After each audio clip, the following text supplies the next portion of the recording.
جیسے ہی ہم دونوں نے پیچھے پلٹ کر دیکھا تو سامنے آلیان کھڑا تھا، میرا کلاس فیلو۔ وہ بینش کو بہت پسند کرتا تھا اور بینش بھی اسے پسند کرتی تھی۔ وہ کہنے لگا، نتاشا تم یہاں؟ میں نے کہا ہاں، میں شاپنگ کے لیے آئی تھی۔ یہ میرے ہسبینڈ ہیں فاتح شاہ، اور فاتح یہ میرا کلاس فیلو ہے آلیان۔ آلیان نے فاتح سے ہاتھ ملایا، کہنے لگا نائس ٹو میٹ یو۔ پھر مجھ سے کہنے لگا، نتاشا میں تمہیں بالکل بھی ڈسٹرب نہیں کرتا، مگر ایکچولی مجھے تم سے بینش کے بارے میں پوچھنا تھا۔ میں کافی دن سے اس کا فون ٹرائی کر رہا ہوں لیکن مسلسل اس کا فون بند ہے۔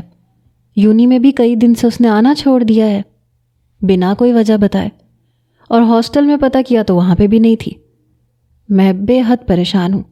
تمہیں کچھ پتہ ہے؟ اس نے تمہیں کچھ بتایا ہے؟ اس نے بتایا ہے کہ وہ کہاں ہے؟ یہ سن کے میں خود پریشان ہوئی۔ میں نے کہا نہیں، اس نے مجھ سے کچھ بھی نہیں کہا۔ میں اسے خود کال کر رہی ہوں لیکن اس کا فون بند ہے اور وہ ہاسٹل میں بھی نہیں ہے۔ وہ کہنے لگا، اوہ تمہیں بھی نہیں پتا؟ تم تو اس کی بیسٹ فرینڈ ہو، اس نے تمہیں بھی کچھ نہیں بتایا؟ اچھا یہ بتاؤ، تمہیں اس کے گھر کا پتہ ہے کہ وہ کہاں رہتی ہے؟ میں وہاں جا کے پتہ کر لیتا ہوں۔ تمہیں اندازہ نہیں ہے نتاشا، میں بینش کے لیے کتنا پریشان ہوں۔ میں نے کہا وہ حافظ آباد میں کہیں رہتی ہے۔ ایڈریس تو مجھے بھی نہیں پتا۔ اب تو مجھے بھی بینش کے بارے میں تشویش ہونے لگی تھی۔ کہاں گئی تھی وہ؟ وہ کہنے لگا، اوکے میں کسی اور سے پتہ کرتا ہوں۔ پاگل لڑکی، پتہ نہیں بنا بتائے کہاں چلی گئی، یہاں میری جان پہ بنی ہوئی ہے۔ آلیان پریشان تھا، پھر وہ وہاں سے چلا گیا۔ فاتح کہنے لگا، یہ کیا چکر ہے؟ کون ہے بینش؟ میں نے کہا میری بیسٹ فرینڈ ہے اور ہاسٹل میں میری روم میٹ بھی تھی، پتہ نہیں کہاں غائب ہو گئی ہے۔ میں نے بھی اسے کال کی تھی لیکن اس کا فون بند جا رہا ہے۔ فاتح کہنے لگا، اور یہ لڑکا کون ہے؟ میں نے کہا یہ بینش کو پسند کرتا تھا۔ فاتح نے یہ سن کر اپنا ایک آئی برو چڑھایا تھا، پھر کہنے لگا، تم چھوڑو یہ سب، یہ دیکھو یہ کلر تم پہ بہت جچے گا۔ اس نے بلو کلر کا ایک سوٹ مجھے دکھاتے ہوئے کہا۔ میں نے کہا ہاں اچھا ہے۔ میرا دماغ بینش کی طرف لگا ہوا تھا کہ آخر وہ گئی کہاں تھی۔ اگر اس کا موبائل خراب بھی ہو چکا تھا تب بھی وہ جس طرح کی تھی مجھ سے رابطہ ضرور کرتی، اور آلیان سے تو لازمی رابطہ رکھتی۔ بہت چاہتی تھی وہ اسے، اور آلیان بھی اس سے بہت محبت کرتا تھا۔ میں نے غائب دماغی سے شاپنگ کی تھی۔ بینش کے لیے میں بے حد فکر مند ہو چکی تھی۔ آخر وہ کہاں گئی تھی؟ ہاسٹل میں رہتے ہوئے کبھی یہ سوچا ہی نہیں تھا کہ کبھی وہ یوں بھی مجھ سے جدا ہو سکتی ہے۔ وہ میری دوست کم اور بہن زیادہ تھی۔ میں نے آج تک اس سے کچھ بھی نہیں چھپایا تھا اور نہ اس نے مجھ سے۔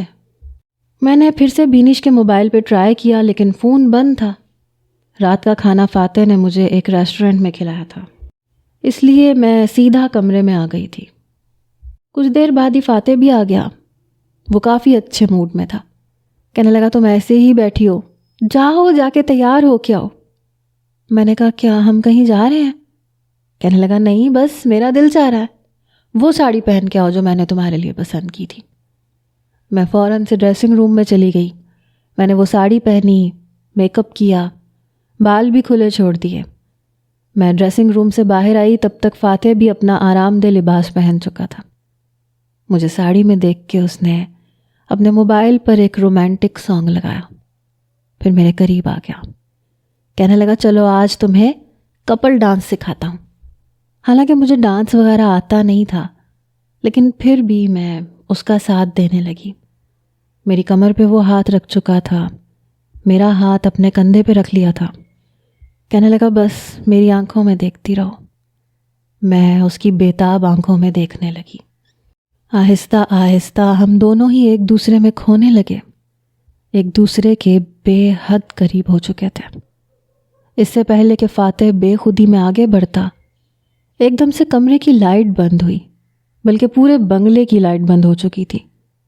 پورا بنگلہ اندھیرے کی نظر ہوا تھا۔ فاتح کہنے لگا، لائٹ کیسے جا سکتی ہے؟ آج تک کبھی یہاں کی لائٹ نہیں گئی۔ پھر اپنا موبائل پکڑ کے اس نے ٹارچ لائٹ آن کی۔ کہنے لگا، میں باہر جا کے دیکھتا ہوں کیا مسئلہ ہو گیا۔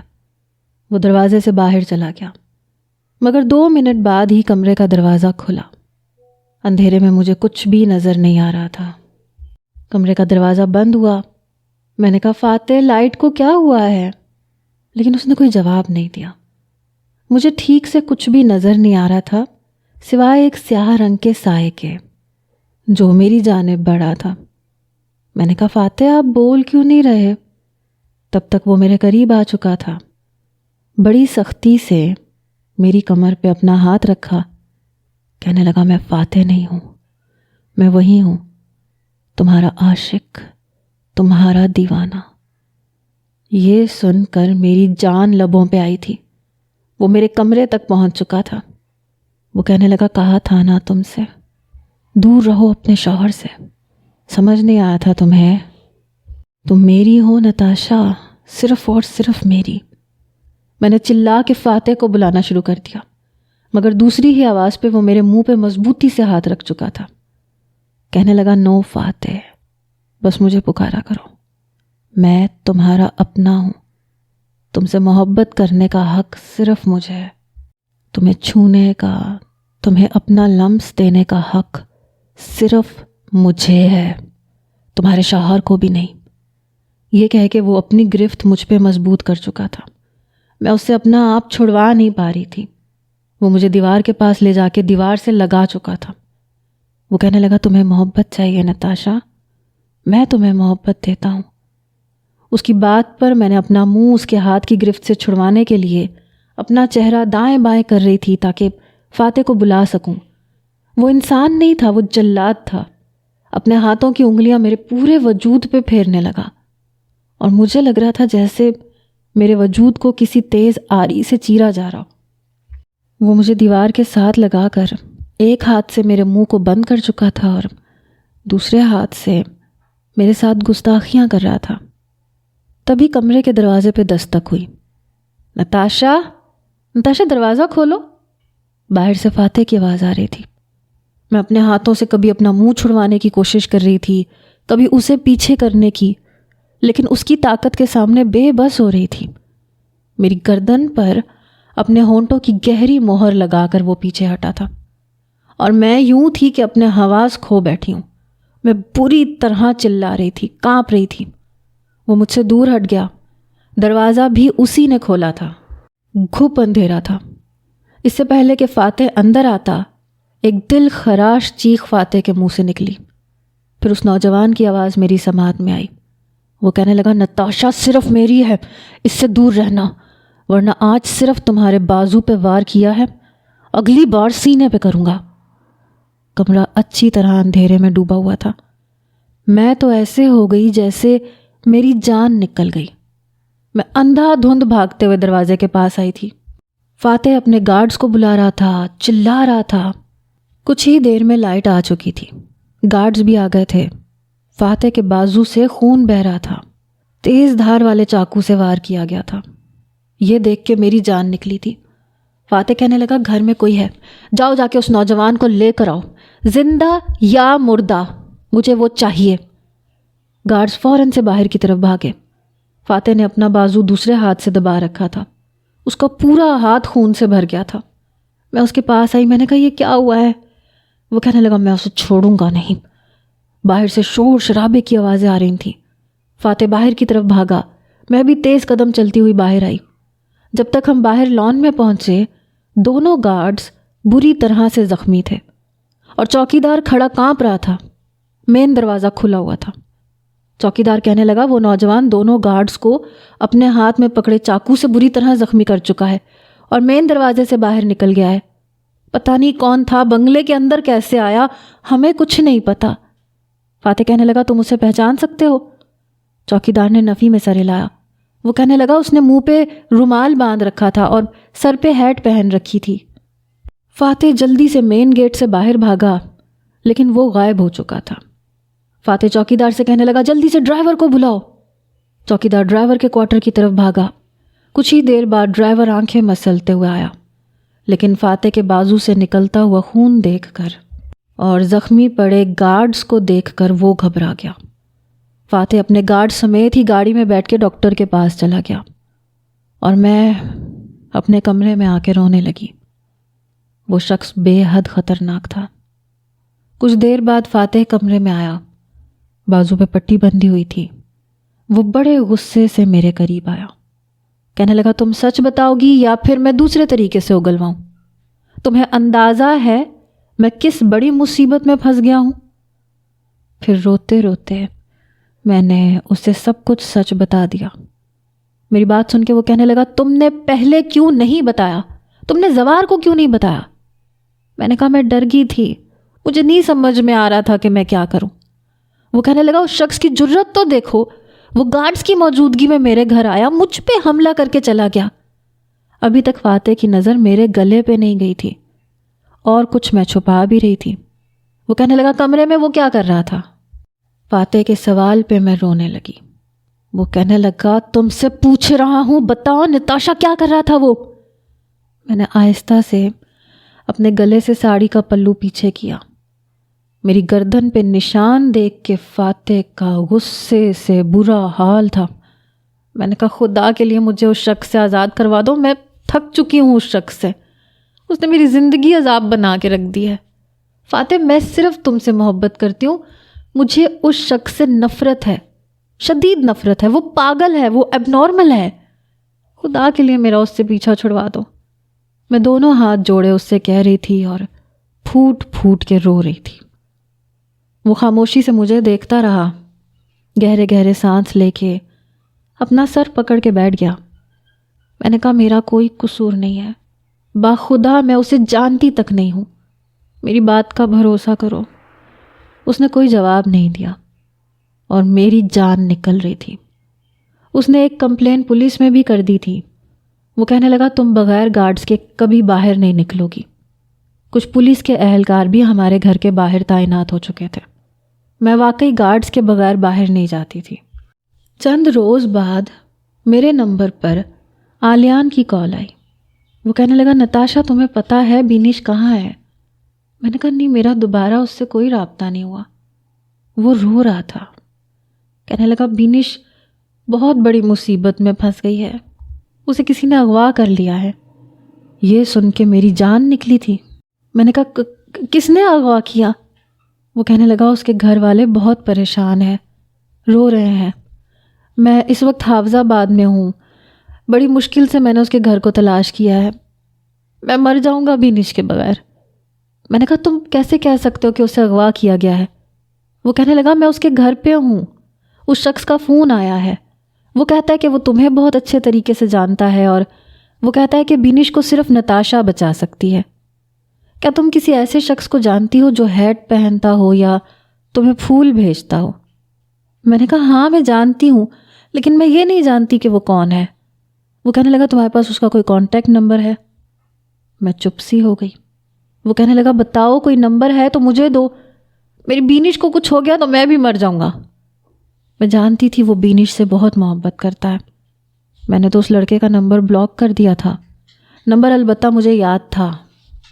میں نے اسے نمبر بتا دیا، میں نے کہا اس نمبر سے مجھے کال آتی تھی۔ وہ کہنے لگا ٹھیک ہے میں بات کرتا ہوں، آخر اس نے کیوں میری بینش کو کیوں اغوا کیا ہے؟ میں نے کہا مجھے ضرور بتانا۔ کہنے لگا ٹھیک ہے۔ فون بند ہو چکا تھا۔ میں پریشان ہو گئی تھی۔ اس شخص نے کیوں کیا تھا؟ اس نے بینش کو اغوا کیوں کیا تھا؟ اور کھلے عام ہمارے ساتھ بھی بدماشی کر رہا تھا۔ آدھے گھنٹے بعد دوبارہ سے مجھے آلیان کی کال آئی۔ ایک مرد ہوتے ہوئے بھی وہ رو رہا تھا۔ کہنے لگا نتاشا یہ شخص کون ہے جس نے تمہاری وجہ سے بینش کو اغوا کر لیا؟ وہ اسے مار ڈالے گا۔ میں نے بینش سے بات کی ہے، وہ رو رہی ہے، وہ کہہ رہی ہے مجھے بچا لو، نتاشا سے کہو مجھے بچا لے۔ نتاشا میں اس وقت تمہارے گھر کے باہر کھڑا ہوں، اس لڑکے نے اپنا ایڈریس دیا ہے، خدا کے لیے میرے ساتھ چلو۔ میں نے کہا یہ تم کیا کہہ رہے ہو؟ میں کیسے جا سکتی ہوں تمہارے ساتھ؟ وہ مجھے پکڑ لے گا، تمہیں نہیں پتا وہ کتنا خطرناک ہے۔ وہ کہنے لگا تم چاہتی ہو کہ وہ بینش کو مار ڈالے؟ دیکھو میں تمہارے ساتھ ہوں، میں سب سنبھال لوں گا، میں نہ تمہیں کچھ ہونے دوں گا نہ بینش کو۔ میری بات سنو، دیکھو مجھ پہ اعتبار کرو، میرے ساتھ چلو۔ میں نے کہا مجھے فاتح نے سختی سے منع کیا ہے کیونکہ اس لڑکے نے گھر پہ بھی بہت ہنگامہ کیا تھا، تم نہیں جانتے وہ کتنا خطرناک ہے، میں بغیر فاتح سے پوچھے کہیں نہیں جا سکتی۔ وہ کہنے لگا اس کا مطلب تمہیں بینش سے ذرا بھی محبت نہیں ہے؟ تم چاہتی ہو کہ وہ اسے مار ڈالے۔ میں نے کہا میں پولیس سے بات کروں گی، پولیس ہماری مدد کرے گی۔ وہ کہنے لگا پولیس؟ آج تک پولیس نے کبھی کسی کی مدد کی ہے؟ وہ خود بکاؤ ہیں۔ ٹھیک ہے، تم نہیں جانا چاہتی، میں اکیلا چلا جاتا ہوں، زیادہ سے زیادہ کیا ہوگا، وہ مجھے بھی جان سے مار ڈالے گا تو اچھی بات ہے، میں بھی مر جاتا ہوں اور بینش بھی، لیکن تم کبھی بھی اپنی دوست کی خاطر میرا ساتھ مت دینا۔ میں نے کہا تم سمجھ نہیں رہے ہو سکتا ہے وہ تمہیں مار ڈالے، بینش کو بھی نہ چھوڑے اور مجھے بھی نہ چھوڑے۔ وہ کہنے لگا دیکھو میں تمہیں یوں ہی نہیں لے کے جا رہا، میں تمہیں پری پلان کے ساتھ لے کے جا رہا ہوں، میرے ساتھ اور بھی بہت سے لڑکے ہیں۔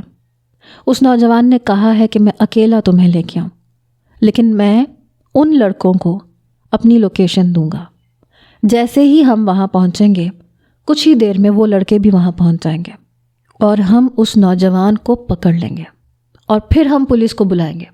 ابھی ہم نے پولیس کو انفارم کیا تو کسی نہ کسی طریقے سے وہ لڑکا جان جائے گا کہ ہم نے پولیس سے رابطہ کیا ہے۔ تم نہیں جانتی، پولیس میں بھی بہت سے لوگ اس کے واقف کار نکل آئیں گے جو اس کو خبر پہنچا دیں گے۔ یہ لوگ ایسے ہی ہوتے ہیں، ان کا پولیس والوں سے رابطہ ہوتا ہے، بغیر پولیس کی مدد کے یہ لوگ بدمعاش نہیں بن سکتے، اور میں کوئی بھی رسک نہیں لینا چاہتا۔ تم صرف یہ بتاؤ تم میری مدد کرو گی کہ نہیں؟ میرا تم سے وعدہ ہے میں تمہیں چند گھنٹوں میں واپس گھر چھوڑ دوں گا۔ تم اپنے شوہر کو بھی بے شک کچھ مت بتاؤ، اسے پتہ ہی نہیں چلے گا، مجھے ہر حال میں بینش کو بچانا ہے۔ تم اپنے شوہر کو بتاؤ گی تو وہ پولیس سے رابطہ کرے گا، سب کچھ ملیا میٹ ہو جائے گا۔ بس یہ بتاؤ کہ ابھی بینش کی خاطر تم میرے ساتھ چل سکتی ہو یا نہیں؟ آلیان نے مجھے ایک عجیب سی مشکل میں ڈال دیا تھا۔ میں نے اپنا موبائل اپنے پرس میں رکھا، باہر آ گئی۔ باہر چوکیدار تھا، گارڈز تھے، پولیس کے اہلکار تھے۔ وہ کہنے لگے بی بی جی آپ کہاں جا رہی ہیں؟ میں نے کہا میں اپنی دوست کے پاس جا رہی ہوں، بس کچھ دیر میں آ جاؤں گی، ابھی آپ اپنے صاحب سے کچھ مت کہنا۔ وہ کہنے لگا صاحب نے سختی سے منع کیا ہے۔ میں نے کہا میں بس چند گھنٹوں میں آ جاؤں گی اور تمہارے صاحب سے میں خود بات کر لوں گی۔ یہ کہہ کے میں نے دروازہ کھولا اور باہر آ گئی، جہاں آلیان کی گاڑی پہلے سے موجود تھی۔ میں اس کی گاڑی کی پچھلی نشست پہ بیٹھ گئی۔ وہ گاڑی آگے بڑھا کر لے گیا، بار بار اپنے آنسو صاف کر رہا تھا۔ میں نے کہا تم پریشان مت ہو، کچھ نہیں ہوگا بینش کو۔ وہ کہنے لگا کچھ ہونا بھی نہیں چاہیے، تم جانتی ہو نا میں اس سے کتنی محبت کرتا ہوں۔ میں نے کہا سب کچھ ٹھیک ہو جائے گا، تم یہ بتاؤ تم نے اپنی لوکیشن دے دی ہے نا؟ وہ لوگ تمہاری مدد کو پہنچیں گے نا؟ وہ کہنے لگا 100% پہنچیں گے، کیوں نہیں پہنچیں گے؟ آدھے گھنٹے کی مسافت کے بعد گاڑی ہائی وے پہ آ چکی تھی۔ میں نے کہا کہاں کا ایڈریس دیا اس نے؟ وہ کہنے لگا لے کے جا تو رہا ہوں تمہیں، اس نے مجھے اصل میں لوکیشن ہی بھیجی ہے، میں اسی لوکیشن کو فالو کر رہا ہوں۔ جیسے ہی آبادی سے دور گاڑی جانے لگی تو میں پریشان سی ہو گئی، بار بار میں اپنی گھڑی دیکھ رہی تھی، میرے موبائل پہ فاتح کی کال آ رہی تھی۔ وہ کہنے لگا کس کا فون ہے؟ میں نے کہا میرے ہسبینڈ کا ہے، میں نے انہیں بتایا نہیں تھا۔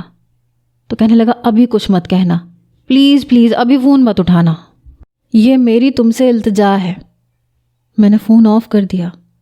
کچھ دیر بعد وہ کہنے لگا ایک گاڑی ہمارا پیچھا کر رہی ہے۔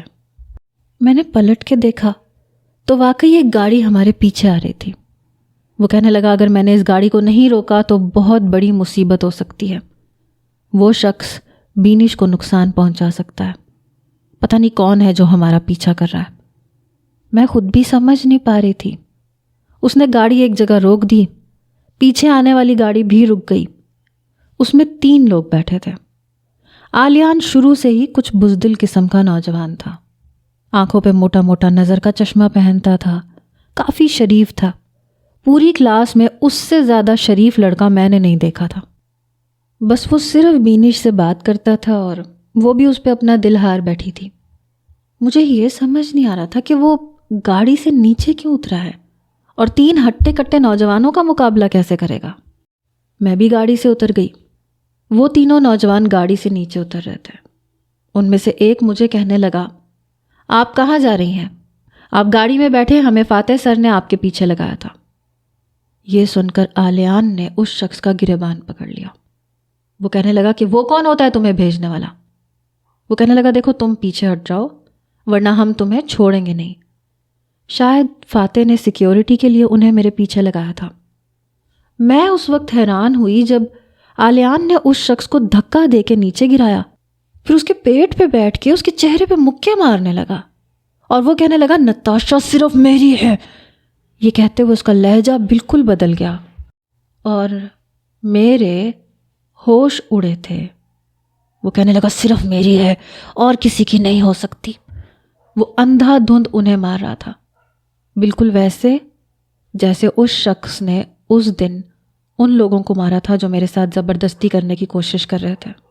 اس کا مطلب وہ لڑکا آلیان؟ میرا سر بری طرح سے چکرایا تھا۔ پیچھے کھڑے دونوں نوجوان اس لڑکے کو قابو کرنے کی کوشش کر رہے تھے، لیکن لگ رہا تھا جیسے اس میں کوئی جن بھوت گھس گیا ہے۔ اس نے ایک کے بعد ایک دوسرے کو پٹخ کے زمین پہ پھینکا۔ وہ دونوں کو مار رہا تھا اور پھر اس نے جیب سے پسٹل نکال لیا۔ میرے سامنے اس نے ان تینوں نوجوانوں کے پیروں پہ فائر کر دیا، انہیں بری طرح سے زخمی کیا، اور میں یوں تھی کہ سانس لینا بھول گئی۔ وہ لوگ بری طرح سے زخمی ہو چکے تھے۔ میں جلدی سے گاڑی سے اپنا پرس لینے گئی، مجھے فاتح کو کال کرنی تھی۔ جیسے ہی وہ پیچھے پلٹا میں نے بھاگنا شروع کر دیا۔ ابھی تک موبائل میرے پرس میں تھا اور میں بھاگ رہی تھی۔ مجھ سے زیادہ تیزی سے وہ میرے پیچھے بھاگ رہا تھا۔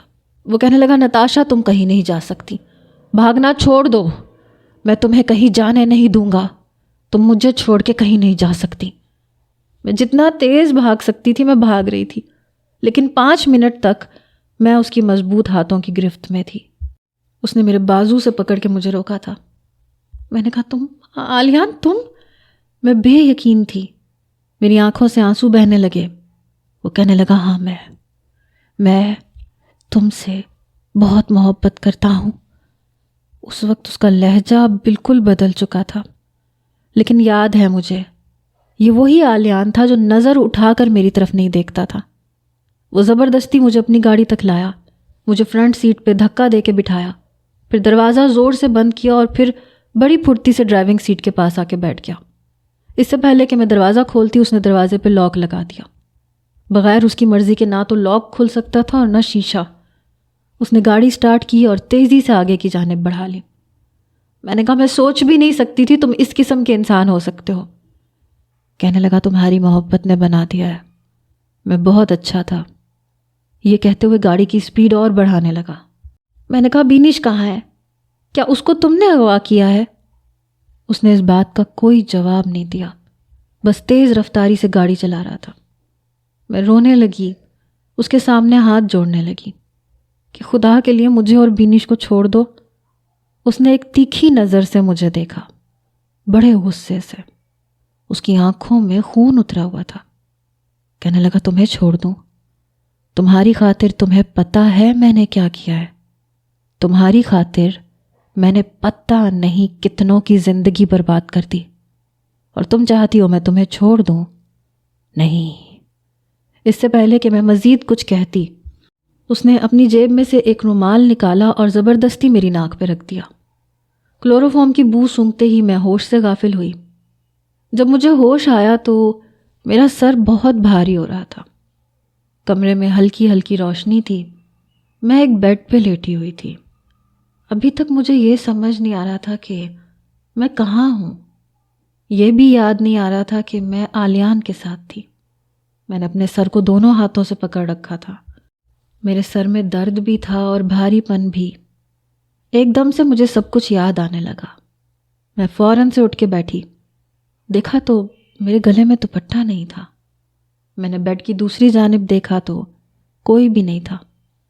کافی بڑا کمرہ تھا، اے سی چل رہا تھا، مجھ پہ کمفرٹر اوڑھایا ہوا تھا، کمرہ بالکل خالی تھا۔ میں اٹھ کے کھڑی ہو گئی۔ پتہ نہیں اس نے مجھے کہاں لا کے قید کیا تھا۔ میں اپنا پرس ڈھونڈ رہی تھی تاکہ فاتح کو کال کر سکوں، لیکن میرا پرس کہیں نہیں تھا۔ میں نے کمرے کا جائزہ لیا، پھر کھڑکی کے پاس آ گئی۔ پردہ ہٹا کے دیکھا تو رات ہو چکی تھی۔ مجھے اپنے کیے پہ افسوس ہونے لگا۔ میں رونے لگی۔ مجھے آلیان پہ بھروسہ نہیں کرنا چاہیے تھا۔ میں کیوں اس کے ساتھ آئی؟ میں نے کیوں اس کی بات پہ بھروسہ کیا؟ اس نے مجھے بہت برے طریقے سے پھنسایا تھا. میں روئے جا رہی تھی. پھر میں دروازے کے پاس آئی. میں نے دروازے پہ دستک دی.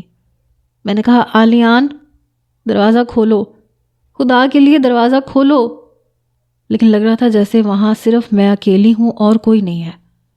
میں دروازہ بری طرح سے پیٹنے لگی، رونے لگی، کہنے لگی کہ آلیان خدا کے لیے دروازہ کھولو، مجھے یہاں سے جانے دو. لیکن اس نے دروازہ نہیں کھولا. میں بے حد پریشان تھی. کمرے کی سب لائٹس بند تھیں، بس ہلکی ہلکی روشنی پتہ نہیں کہاں سے آ رہی تھی. میں نے کمرے کی لائٹ جلائی تو میرے ہوش اڑ کے رہ گئے. چاروں طرف دیواروں پہ صرف میری تصاویر تھی. کہیں میں مسکرا رہی تھی، کہیں ہنس رہی تھی، کہیں پین کو اپنے دانتوں میں دبا کے کچھ غور سے سن رہی تھی، کہیں پانی پی رہی تھی، کہیں برگر کھا رہی تھی. میرے ایک ایک انداز کو اس نے شاید اپنے موبائل کے کیمرے میں محفوظ کیا تھا. اور اب ان دیواروں پہ، پوری دیواروں پہ اس نے اپنے خون سے آئی لو یو نتاشا لکھا تھا. ایک سائڈ پہ ایک رائٹنگ ٹیبل تھا جس پہ بے تحاشا کارڈز رکھے ہوئے تھے. ان کارڈز کو دیکھ کے میں سمجھ گئی تھی کہ یہ وہی جگہ ہے. یہاں بیٹھ کر شاعری لکھ لکھ کے یہ مجھے بھیجتا تھا. مجھے آخر پتہ چل ہی گیا کہ آلیان ہی وہ نوجوان ہے. اگر مجھے پہلے پتہ چلتا میں کب کا اسے پکڑوا چکی ہوتی.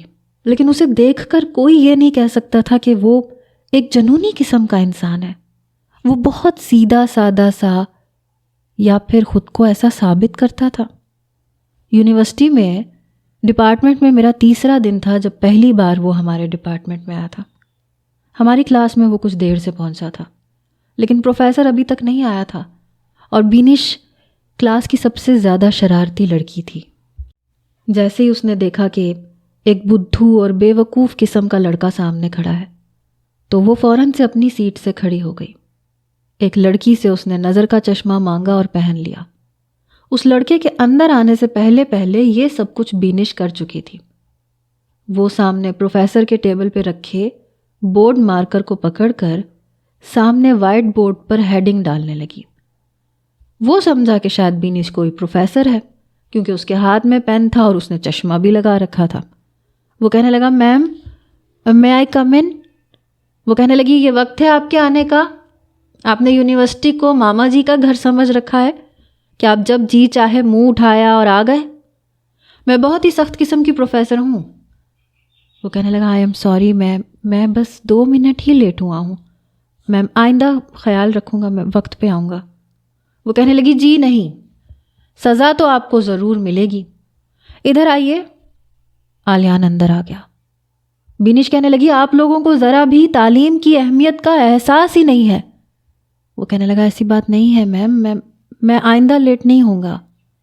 ہم سب لوگ اپنی ہنسی روکنے کی کوشش کر رہے تھے.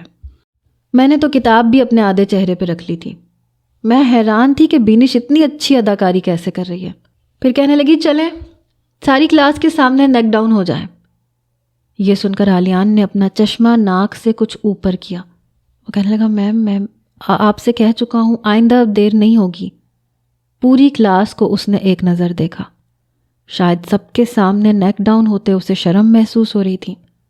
بینش اسے کہنے لگی ایسا کریں آپ کلاس سے باہر چلے جائیں، یا تو پھر آپ نیک ڈاؤن ہو جائیں یا پھر آپ کلاس سے باہر چلے جائیں. وہ بیچارہ زمین پہ نیک ڈاؤن ہو گیا. پروفیسر بھی کلاس کے اندر آ چکے تھے.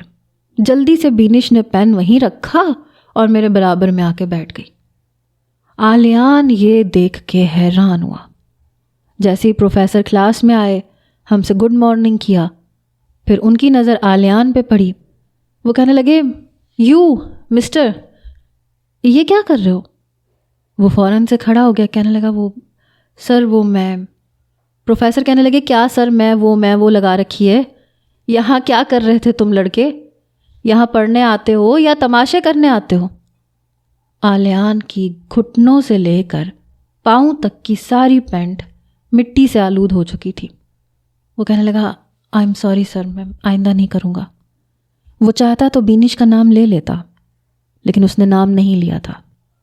پروفیسر عمران کہنے لگے جاؤ جا کے بیٹھو اور آئندہ ایسی حرکتیں کی تو باہر نکال دوں گا. بدتمیز کہیں کا۔ وہ چپ چاپ جا کے اپنی سیٹ پہ بیٹھ گیا، لیکن جیسے ہی پیریڈ ختم ہوا سب اسٹوڈنٹس باہر جانے لگے، وہ ہم دونوں کی سیٹ کے سامنے آ کے کھڑا ہو گیا۔ بڑے غصے میں تھا، پتہ نہیں کیوں میں کچھ گھبرا سی رہی تھی، حالانکہ میرا تو کوئی قصور بھی نہیں تھا، بینش کا تھا سارا قصور۔ بینش بڑے اعتماد سے کھڑی ہوئی، کہنے لگی چلو شاباش ہٹو سامنے سے۔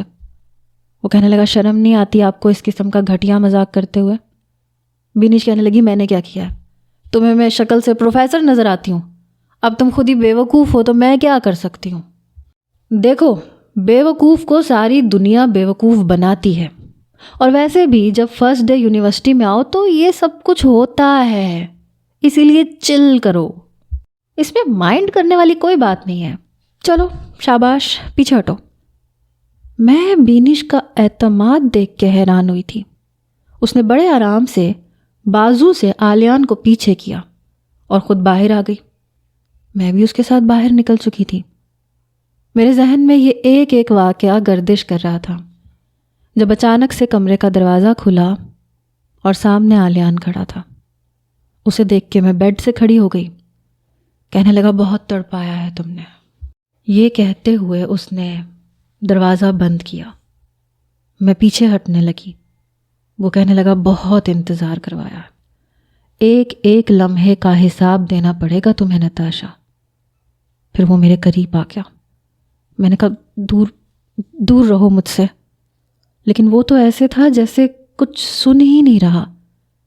ایک ایک قدم بڑھاتے ہوئے وہ یہ غزل سنانے لگا، اپنے احساس سے چھو کر مجھے سندل کر دو، میں کہ صدیوں سے ادھورا ہوں مکمل کر دو، نہ تمہیں ہوش رہے نہ مجھے ہوش رہے، اس قدر ٹوٹ کے چاہو مجھے پاگل کر دو، تم ہتھیلی کو میرے پیار کی مہندی سے رنگو، اپنی آنکھوں میں میرے نام کا کاجل کر دو، اس کے سائے میں میرے خواب دہک اٹھیں گے، میرے چہرے پہ چمکتا ہوا آنچل کر دو، دھوپ ہی دھوپ ہوں میں ٹوٹ کے برسو مجھ پہ، اس قدر برسو میری روح میں جل تھل کر دو، جیسے صحراؤں میں ہر شام ہوا چلتی ہے اس طرح سے مجھ میں چلو اور مجھے جل تھل کر دو، تم چھپا لو میرا دل اوٹ میں اپنے دل کی، اور مجھے میری نگاہوں سے بھی اوجھل کر دو، مسئلہ ہوں تو نگاہیں نہ چراؤ مجھ سے، اپنی چاہت سے اپنی توجہ سے مجھے حل کر دو، اپنے غم سے کہو ہر وقت میرے ساتھ رہے، ایک احسان کرو اس کو مسلسل کر دو، مجھ پہ چھا جاؤ کسی آگ کی صورت جانا، اور میری ذات کو سوکھا ہوا جنگل کر دو۔ اب میرے پیچھے دیوار تھی جہاں میں لگی تھی، اور وہ میرے بالکل قریب آ چکا تھا، اور پھر نیکسٹ ایپیسوڈ میں انتظار کیجیے گا۔ جی تو ریڈرز وہ لوگ حاضری دیں جو یہ کہہ رہے تھے کہ وہ اجنبی لڑکا فاتح ہوگا، کون کون ہے جلدی جلدی کمنٹس میں بتائیں، اور وہ بھی کمنٹ کریں جنہیں لگتا تھا کہ کوئی اور ہوگا۔ ابھی تک کی یہ کہانی آپ کو کیسی لگی فٹافٹ سے بتائیں۔ اللہ حافظ۔